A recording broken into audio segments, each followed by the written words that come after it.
नमस्कार मैत्रिणींनो, चला तर मग आज या गाऊन पीसपासून मला एक कुर्ती शिवायची आहे। हा कापड पूर्ण 3 मीटर आहे आणि ह्याच्यामध्ये फक्त एकच गाऊन तयार होते। असे छोटे छोटे कट पीस येतात गाऊनचे।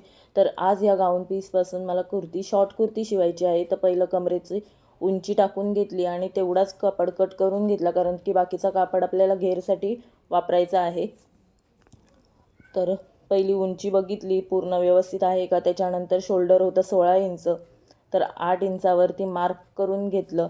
आर्मोलही तेवढाच ठेवलेला आहे 8 इंच, आणि छातीचा चौथा प्लस त्याच्यामध्ये 2 इंच प्लस करून एक मार्क करून घेतलेला आहे। जेवढं छातीच्या इथे आपण घेऊ तेवढंच कमरेच्या इथे सुद्धा आपल्याला घ्यायचं आहे, कारण की खाली आपल्याला टक्स टाकायचे आहेत। तर इथे माप काढून मी कट करून घेतलेला आहे। बाकीचा कसा शिवलेला आहे याचा व्हिडिओ मी लॉंग व्हिडिओ बनवेन, त्याच्यामध्ये तुम्हाला दाखवेन। तर हा कस्टमरने ती कुर्ती घातल्याच्या नंतरचा व्हिडिओ आहे। कसा वाटतोय ते तुम्ही मला नक्की कमेंट करून सांगा। खूप छान झालेली आहे ही कुर्ती। हातसुद्धा बऱ्यापैकी लॉंग आलेले आहेत